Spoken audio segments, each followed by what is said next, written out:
All right, well, thank you. It is such a pleasure to be here and an honor. My name is Codie, and a little bit of my background really fast. So I did go for a stint at Kent State Art Institute, and then I went to New Mexico, graduated with a BFA. I have a background in sculpture, but all while I did that, I also went to massage school.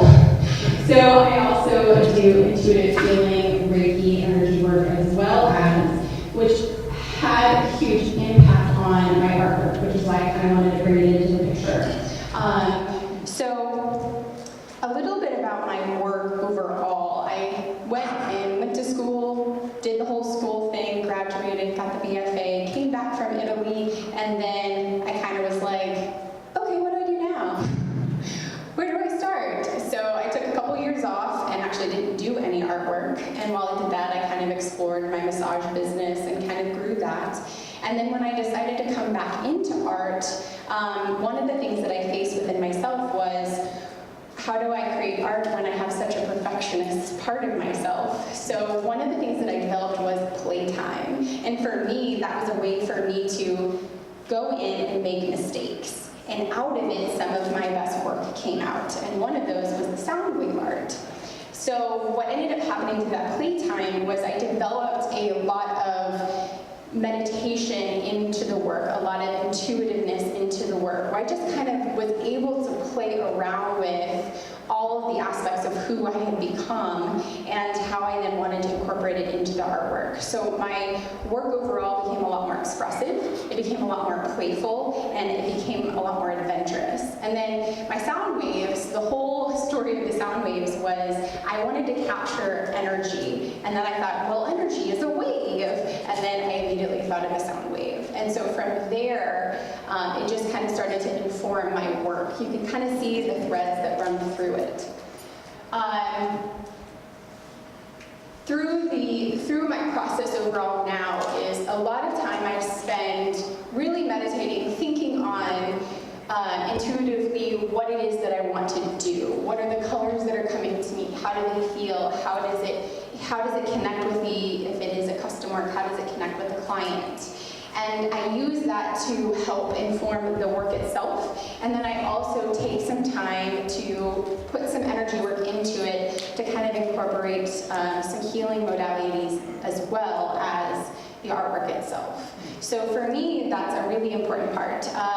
The first part is always a very fast process, and then I kind of go back in with details to elaborate on it. The cost of everything really is just, my time, and then the Reiki infusion as well as the materials. And then the sound waves are actually very customized. They let me know the colors, they let me know what the quote may be. I love you, I choose you, even I do's for wedding vows. And then I get to kind of put my emphasis on it. I have started to do some fun work where people will send me heartbeats, either of their children or loved ones that have passed away, and then I will connect with the spirit, and I will choose the colors based on what I feel. And it often is something they never could have imagined, and it turns out incredible. I started to do that when my father passed away, and what I got from the experience and the healing from that, I think has really continued to help me and help the artwork on the sound waves and heartbeats. Oh. All right, so the way that I kind of sell my art or market my art is I work really closely with Heather at Paper Birch Landing. She's absolutely incredible and very helpful in getting shows and gallery visits throughout the Kansas City area. I also really leverage Instagram, that was the word I was looking for. I leverage Instagram and Facebook to kind of get my images out there and to also get the stories. I've learned a lot about Instagram and Facebook, and telling your story and being present really helps people to connect with you. And since so much of my work is very intimate and involves so much intimacy between me and the artwork and me and the customer, it's often really important for me to have that story part in it. So my goal overall for the art business is I would really like to bring in regular income revenue of $1,000 to $2,000 a month. The biggest part of that is I would really like to create some passive income by selling some of the rights to my work to Targets or Kohl's, or so it can be printed on pillows and blankets and that kind of thing. I've dabbled with the Redbubble, and I've dabbled with Printful, different versions and varieties of getting artwork on printed material, but I would like to see if there's another avenue for that. And then I also have a massage business, and I am also a soul coach, which is much like a life coach. And so there's a desire for me, since I found a lot of myself through the exploration of my art, to help other people as I am coaching them to connect with themselves and to explore themselves through art. So one of the ways I want to do that is to help kind of bring art retreat kind of classes where it's not necessarily about becoming a good artist, but about using art as a medium to explore who you are. And then I have a small desire in me, which is actually not small, but I do have a desire to create a mural somewhere here in Kansas City. I think that's just so much fun. That's been a goal of mine for many, many years, ever since I was a little kid. My biggest challenges really are about how do I connect with the market to sell the rights to my work, to get it on kind of in retail spaces. That's like a whole new world. I have no idea how to make that happen. And really, the next biggest one is time management between owning a massage business, doing coaching, and doing art. Sometimes I don't know what is up and what is down and where is right and where is left. But then I start coaching myself and we get back on track, right? And then I guess just clarity on some of the best ways to grow the art business, since a lot of what I do is trial and error. And then also grant spaces or spaces for the public work that I have a desire to put out there in Kansas City. My greatest needs right now is just trying to figure out the best way to sell my artwork online. I do have an Etsy shop, and sometimes I don't know if it's the best or if I should leverage more mobile commerce. So if anybody has any words of advice on that, I will happily take it. And then just kind of updating the images and the descriptions. Again, the best way to leverage both the visual image, the content, and the online marketing. And really just any marketing ideas that there are for helping to grow an art business in particular. So that's what I have for you guys today. I think that's about 6 minutes. Thank you, Codie. Well, I was going to tell you about a group called the Art Licensing Show. It's an online group for people who want to license their artwork to Targets, and you have to apply. And I think there's a yearly fee, but that might be something to look into. Yes. But there are 2 major shows a year for art licensing. One's called Surtex. Okay. And one's called Blueprint. Okay. And Surtex is really expensive to have a booth and be there. It might be worth signing up as an attendee to walk the show 1 year and really get a sense of what would be required, because I've heard artist friends that have done it. It can be up to $5,000 per show, Okay. which is a huge investment. So you would want to make sure it's the right fit. Mm-hmm. But those two are the 2 big art licensing shows where buyers from retail outlets come. And Okay. so I just wanted to share that with you. That's awesome. Thank you. If you're interested in that. Yes. As an intuitive artist myself, Uh-huh. what challenges have you had to face using terms like that and putting your spirituality in your work? Because I know I've had some galleries in different places not take me seriously because of that. That's a good question. I think a lot of my experience in doing massage and being intuitive the way that I am with massage, I've learned how to it's not dumbing it down, but change the language. So I really work to cater the language to who it is that I'm talking to. If sometimes I even preface things if I'm talking with someone where are you on the spectrum of spirituality and things, so that I can get a clear understanding. Because I once lovingly told a woman, like, you know, maybe you should just take some time and like relax and maybe meditate. She was like, oh no, I'm Christian, I don't do that. And I was like, oh, I didn't mean it like okay, I feel like I've done something wrong now. I was just saying, just slow your mind down. That's all I was trying to say. So I learned to kind of start the conversation with, you know, some of my artwork is very meaningful and has a deeper meaning within me and with others. And what informs that is, you know, some of my deeper connections, both within myself and, you know, kind of with my experiences. Sometimes I don't have to say intuition so that it doesn't scare them off or make them feel uncomfortable or not take me seriously. But I also kind of say I am a very intuitive person in general. I am a massage therapist and an energy worker and a painter. And so usually when they kind of like understand this background that I have and I kind of own it in that way, they don't necessarily question it. Does that help at all? And I think too, you're very professional in your Yes. approach, especially in marketing, and it's because I do, yeah. because you're in other business streams that have helped you promote your art more so. It's true, yeah. I have everything very branded. I have learned a lot in business about the importance of the overall cohesive brand. So I've incorporated that as a part of me as an artist, also me as an artist as a brand. How do I then make that as professional as possible? And the cohesiveness of like the colors and like the thank you for your time is like a certain font that I use with headings throughout my website, throughout, you know, printed material, throughout, so that there's a kind of a professional cohesiveness. And I think that does affect people taking me very seriously. I think there may be an opportunity for a lot of people with sort of cross-disciplinary experience.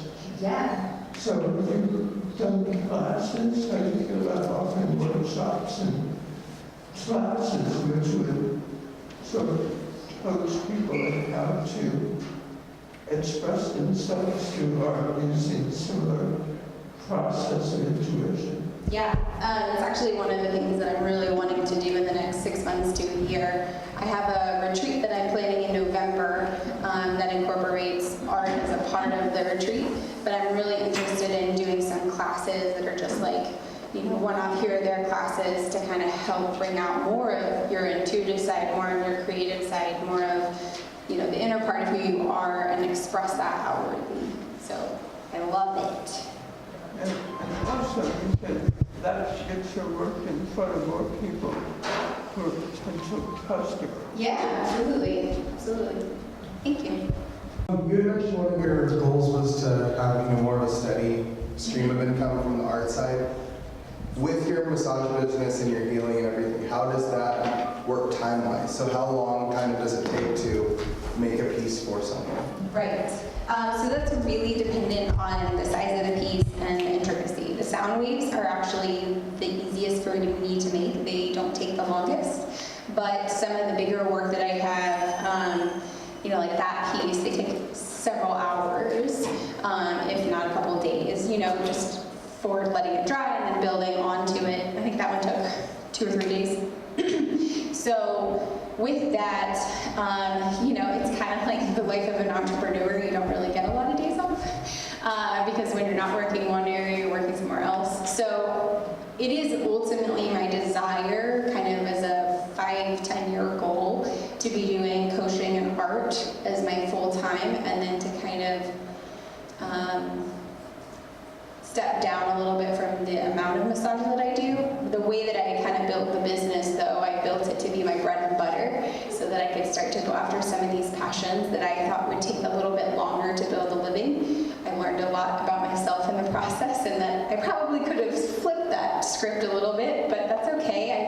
I think there was a part of me that like subconsciously believed, you know, the life of a starving artist, I need to find something else I want to do. But I've learned and I've grown so much as a business owner. So time management-wise, it's kind of like a struggle where like there's weeks where I do really good and I'm really balanced, and then there's times where it's like it's all one thing and then it's all another. So I definitely try and schedule my time. I block it out. I'm wondering if you've looked into marketing your art through exhibiting it and having it for sale at places like yoga studios and coffee shops. I have here and there, for sure. It just kind of depends on the spaces that are available here in Kansas City. I've tried Gratitude Cafe 3 or 4 times, but they never actually get back to me. So there's definitely several places that I've reached out to try and put my artwork in front of those kind of healing studio spaces as well. I have a couple places that I'll recommend to you. Yeah, I would love it. Thank you. So you talked about your work being really client-based and intimate in that sense. So when you look to market it to a larger group like Target or making pillows and selling them around, how do you still use the intimate artwork, or do you have a separate kind of body of work that's developed that's a little less client-based? Yeah, actually, a lot of these pieces are still intuitive, or they were completely made without a client in mind. And I wonder if they're, I think I put it in here.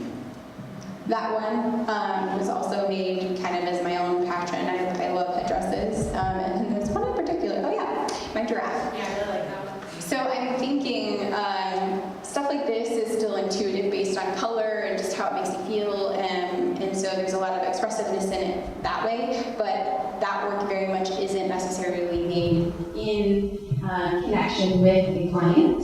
But because of that, I think it can do well in retail spaces, but it still fits the cohesiveness of my overall work. Yes, I was wondering if you considered like a small GoFundMe campaign, something like that. I haven't as of yet because I don't have anything in particular for the GoFundMe to do it. If I found, maybe I might do like a GoFundMe if I found a space to do a mural artwork piece on. But kind of have to have the space first to have the money to do it. That's at least how I feel. So I haven't done that yet. Okay, well, one of the things I'm going to have an invention, and one of the things that I'm trying to do, that I plan to do, is to use it to prove my concept. Oh yeah. So you put it, your work on there, and then tell all your friends and people here, whatever. They'll go buy, and hopefully that will socially spread the word that you're doing. And you have wonderful art, by the way. Thank you. Absolutely, and I think that will be very helpful for you. Okay. Regardless of if you sell anything. Mm-hmm. And that was the first question. The second one was, do you have anything against when you meet these people, like that young lady was saying over there, shows you would go to, like Blueprint, if you then make those connections and they say, you go to them and say, this is kind of what we want. Mm-hmm. Do you have anything against designing that way, but No. still use your intuition thereafter? Yes. To me, that would be the best way for you to get in Mm-hmm. there. If they want to just shoot stuff all day long. Right. Okay. Yeah, I'm definitely not afraid of working with whoever wants to purchase the work. I've done a lot of different, I had someone request Rosie the Riveter, and I've never done anything like that, and I kind of did it in my style, and I was amazed at how it turned out. I was kind of like, wow. So yeah, definitely not afraid at all. I think if somebody comes to me, my style overall feels fairly cohesive, so I think they'll be able to say, we like your style, but can you do this? And I'll be like, yeah. Absolutely.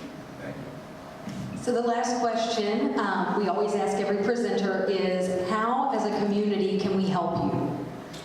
I think honestly, my biggest help would be to help the overall art community and educating our friends and loved ones that art is an investment in something that you love, rather than just something that you can have for 6 months and throw away.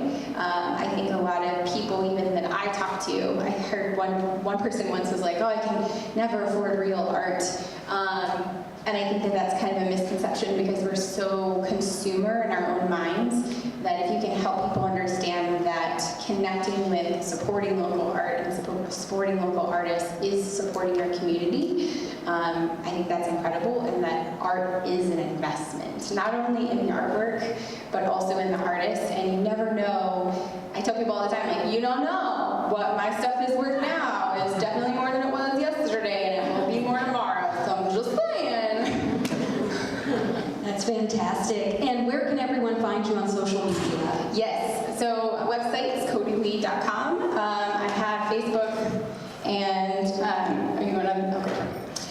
Facebook is at Codie Lea, and then Instagram is at Codie.Lea. So please come check me out. Thank you so much.